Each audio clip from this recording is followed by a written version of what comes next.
Hello viewers, இன்றைக்கி நம்ம வந்து ஃபிஷ் மோலி எப்படி பண்ணுறதுன்னு பார்க்கலாம். வெல்கம் டு சசி சமையல் சுவை. ஃபிஷ் மோலிக்கு தேவையான பொருட்கள், இது வந்து ஆகோலி, தட் இஸ் பாம்ஃப்ரெட் ஃபிஷ்ஷு. அதை ஸ்லைஸாக கட் பண்ணது, நல்லா உப்பு வினிகர் எல்லாம் போட்டு கழுவி ஸ்மெல் இல்லாமல் எடுத்துகிட்டு மிளகாத்தூள் மஞ்சத்தூள் உப்புலாம் பெரட்டி வச்சுக்கணும். அப்புறம் பெரிய வெங்காயம், கறிவேப்பிலை, இஞ்சி, பச்சை மிளகாய், உப்பு அண்ட் அவர் ஸ்பெஷல் இன்க்ரீடியண்ட் தேங்காய் பால். ஓகே, உங்கள்கிட்ட சொல்லியிருக்கேன், நான் டாபர் ஹோம்மேட்லேருந்து ஈஸியாக தேங்காய் பால் வாங்கிக்கிறேன்னு. ஸோ நீங்களும் அதை வாங்கிக்கலாம், இல்லாட்டி வீட்லேயே வேணாலும். இது வந்து 2 தேங்காயோட பால் ஆக்சுவலி அப்படின்னு அதில் போட்டிருக்கு. நீங்கள் என்னன்னு பார்த்துட்டு உங்களுக்கு தேவையான மாதிரி பண்ணிக்கலாம். இப்போ ஃபிஷ் மோலியில் ஸ்பெஷலாக பண்ண வேண்டிய விஷயம், ஃபிஷ்ஷை நம்ம ஃப்ரை பண்ணி எடுத்துடணும். ஃபஸ்ட்டு அதை எப்படி பண்ணலான்னு பார்க்கலாம். இப்போ நம்ம தவாவை ஃப்ரையிங்க்கு வேண்டி வச்சுருக்கோம். இதில் தேங்காய் எண்ணெய் ஊற்றிக்கோங்க.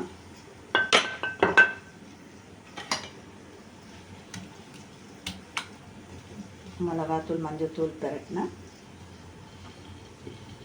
மீனை இப்படி போடுறோம். இப்படி போட்டு திருப்பி ஒட்டிங்கன்னா கொஞ்சம் ஒட்டாமல் எடுக்கலாம். இதெல்லாம் ஒரு நேக், ஃபிஷ் வறுக்கிறதுக்குள்ள நேக்கு.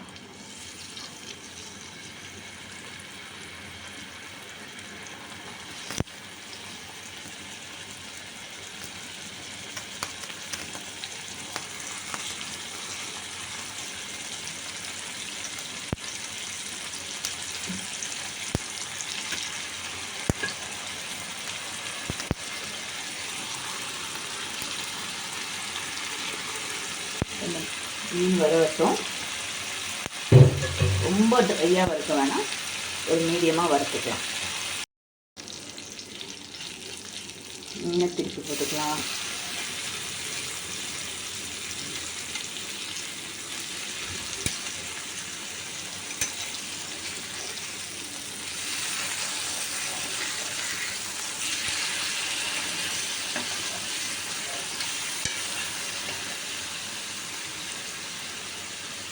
ஆக்சுவலி இதில் ஒரு இன்க்ரீடியன்ட் கூட நான் சொல்ல மறந்துட்டேன்.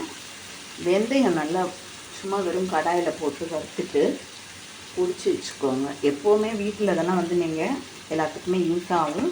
அதனால் நான் எப்போவுமே என்ன பண்ணுவேன்னா, இந்த மாதிரி வெந்தயம் வறுத்து பிடிச்சி வச்சுருப்பேன் ஒரு டப்பாவில். நான் காமிக்கிறேன் பாருங்கள். இந்த மாதிரி வெந்தயத்தை சும்மா வெறும் கடாயில் சுட பண்ணிட்டு கடாயை அதில் வந்து நல்லா பொரிய விட்டு எடுத்துக்கோங்க. நல்லா இடித்து வச்சுக்கோங்க. மீன் குழம்பு இந்த மாதிரி இதுக்கெலாம் போடும்போது ஒரு நல்ல ஸ்பெஷல் ஸ்மெல் கொடுக்கும். ரொம்ப வெந்தயத்தை தாளிக்கும் போது அது நம்மளுக்கு வந்து என்னென்னா இதாகும், வாயில் கடிக்கும்போது பிடிக்காது சிலவங்களுக்கெல்லாம். ஸோ நம்ம இந்த மாதிரி பொடிச்சு வச்சுக்கலாம். இப்போ மீன் ஓரளவு வறுந்து ஃப்ரை ஆகிடுச்சு. ஸோ நம்ம அதை எடுத்து வச்சிடலாம். இப்போ மீனை வறுத்து எடுத்து வச்சாச்சு. நம்ம இப்போ வந்து கடாய் அடுப்பில் வச்சுட்டு எப்படி ஃபிஷ் மோலி பண்ணுறதுன்னு பார்க்கலாம்.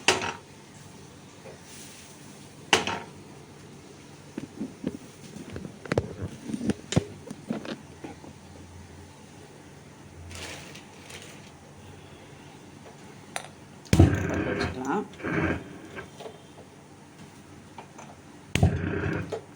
சில சமயம் இந்த அடுப்புக்கு தான் டர் டர் டர், அது வந்து நம்ம இந்த இது பண்ணுறோம் பார்த்திங்களா, அதை பண்ணாமல் கொஞ்சம் அப்படி ஈஸியாக அமுத்தாமல் அந்த நாபை வச்சு பண்ணாமல் தான் வருது. இப்போ கடாய் அடுப்பில் வச்சாச்சு. கொஞ்சமாக தேங்காய் எண்ணெய் போட்டு ஊற்றிட்டு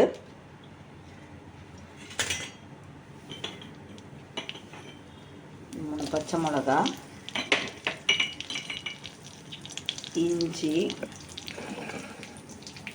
அப்புறம் இஞ்சி ஜூலியன்ஸாக கட் பண்ணிக்கோங்க. வெங்காயம், பெரிய வெங்காயம் 1-2. இது நான் வந்து இந்த தின்னாக ஸ்லைஸ் பண்ணியிருக்கிறதுனால உங்களுக்கு நிறைய வெங்காயம் இருக்கிற மாதிரி இருக்குது. ஆனால் இது நான் வந்து 4 வெங்காயம் மொத்தமாக வெட்டினேன். அதில் 2 வெங்காயம் தான் எடுத்துருக்கேன்.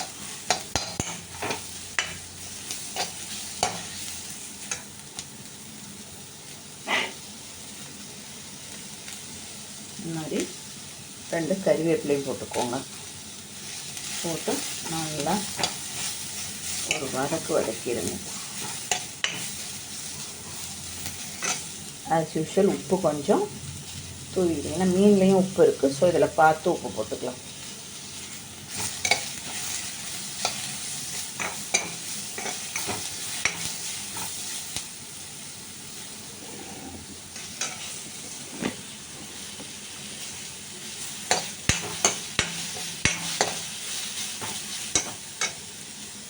இந்த வெங்காயம் லைட்டாக வெந்து வரும்போதைக்கு நம்ம என்ன பண்ணுறோம்னா இந்த தேங்காய் பாலை அதில் ஊற்றுறோம்.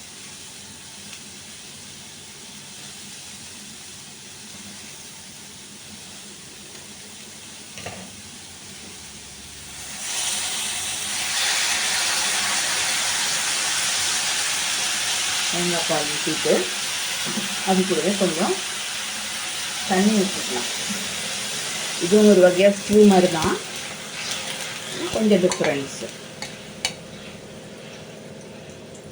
இப்போ இது கொஞ்சம் அந்த வெங்காயம்லாம் அந்த தண்ணியில் வேகட்டும். வெந்ததுக்கப்புறம் நம்ம என்ன பண்ண போகிறோன்னா இந்த ஃபிஷ்ஷை அதுக்குள்ளார போட போகிறோம். ஃப்ரைடு ஃபிஷ்ஷை. அதுக்கப்புறம் பாக்கி இருக்க பாலையும் ஊற்றிட்டு அதுக்கப்புறம் தான் ஃபிஷ் போட போகிறோம்.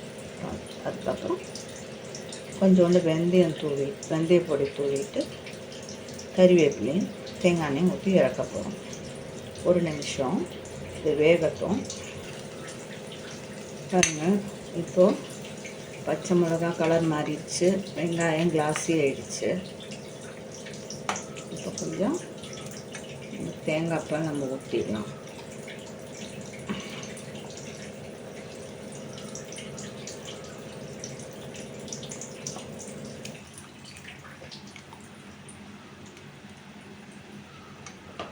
ஊற்றிட்டு இன்னும் கொஞ்சம் கூட தண்ணி ஊற்றிக்கலாம். வாட்டர் டப்பா அலசி ஊற்றிட்டா போகிறோம்.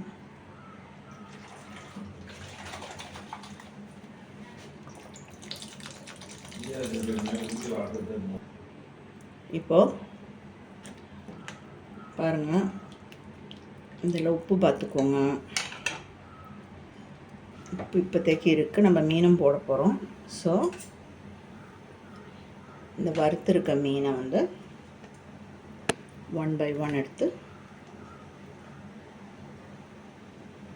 இந்த மாதிரி போட்டுடலாம்.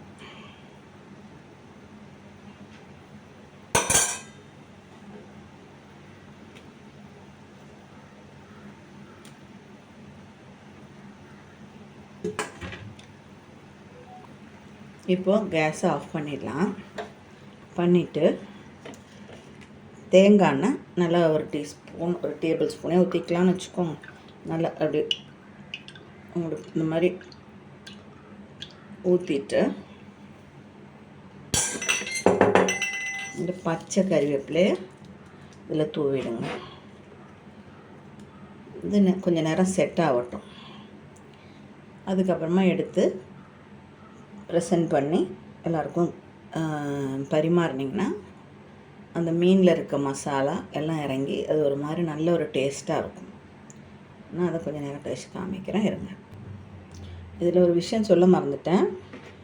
இந்த வெந்தயம் ஜஸ்ட் ஒரு பிஞ்சு இப்படி எடுத்து நல்லா தூவி விட்டுருங்க. அதுவும் இதில் போய் நல்லா அந்த ஸ்மெல் ரொம்ப சூப்பராக இருக்கும். ஓகே, பாருங்கள், இப்போ ஃபிஷ் மோலியில் இருக்க அந்த ஃபிஷ்ஷில் இருக்க மிளகாத்தூள் மஞ்சத்தூள் எல்லாம் அந்த கிரேவியில் இறங்கி இட் இஸ் கிவிங்க ஒரு வேறு கலர் கொடுக்குது. பாருங்கள், நம்ம வெறும் தேங்காய் பால் தானே ஊற்றணும். ஸோ இது ஃபிஷ் மோலி. இதை ட்ரை பண்ணி பார்த்துட்டு எப்படி இருக்குதுன்னு சொல்லி கமெண்ட் பண்ணுங்கள். ட்ரை பண்ணுங்கள், ஷேர் பண்ணுங்கள், லைக் பண்ணுங்கள், கமெண்ட் பண்ணுங்கள். சப்ஸ்கிரைப் பண்ணாதவங்களாம் சப்ஸ்கிரைப் பண்ணுங்கள். உங்களுடைய சப்போர்ட் எனக்கு ரொம்ப அவசியம். தேங்க்யூ ஃபார் வாட்சிங்.